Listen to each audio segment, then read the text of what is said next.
All Nintendo video games are rated by the Entertainment Software Ratings Board and carry one of the following age-appropriate ratings. For additional information on game ratings, visit the ESRB at esrb.com.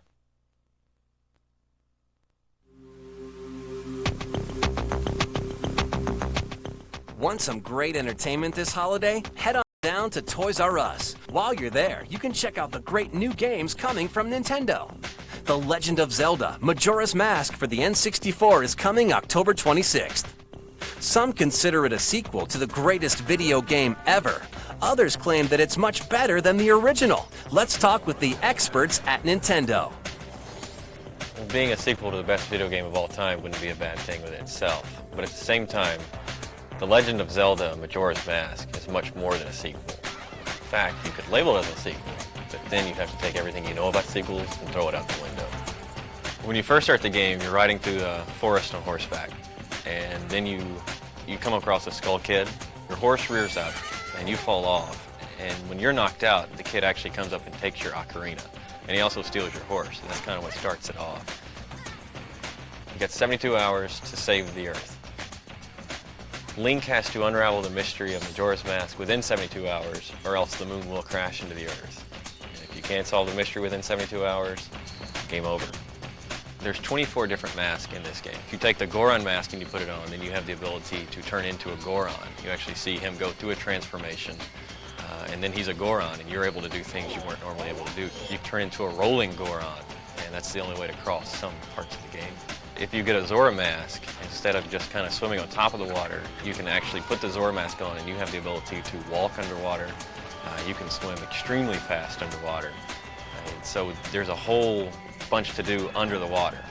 There's entire levels that take place underwater, and the only way you can do it with a Zora mask. And it's pretty graceful to watch him, kind of skim over the surface of the water.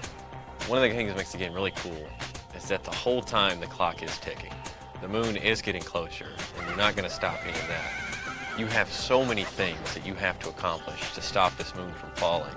If you mess up even the least little bit on a couple of these things, The Legend of Zelda Majora's Mask requires the expansion pack to work. This game uses the expansion pack in a way that a lot of games haven't really used it yet. The bosses are more detailed. They'll have a higher polygon count. One boss in particular, the jungle boss, one of the first bosses you fight, if you start beating him, then he calls 6 bugs to his rescue, and so you have that many more things on the screen. We hit him a couple more times, then he releases about 300 butterflies into the air that will attack you. It's really incredible to see all that on screen.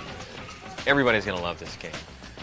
Miyamoto is known for redefining the way games are supposed to be played, and this one's no exception. The Legend of Zelda Majora's Mask, your Link, and the world is waiting on you. Reserve your copy now at Toys R Us with a $10 deposit, and you'll be guaranteed to get a collector's edition gold cartridge with this unique 3D label. If you reserve your copy prior to October 25th, you'll also get $10 off this Toys R Us exclusive gold controller, regularly priced at $29.99, now just $19.99 with this offer. Think that's it? Think again. Check out the sequel to the platinum bestseller Banjo Kazooie. It's Banjo Tooie for the N64, coming November 21st. It's an extension of an already great game. First off, you're given all of the old moves that you had before, and being Banjo Tooie, there's going to be more moves, larger environments, better graphics. One of the coolest new team moves they have is a level where Banjo whips her out like a shotgun, and it goes immediately into first-person view, and that's how you do the entire level. In the first game, you could shoot blue eggs. In 2, you have all these different color eggs.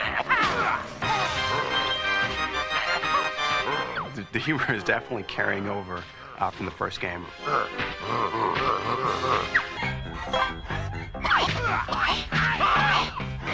Banjo 2 has definitely given me everything that I've ever expected.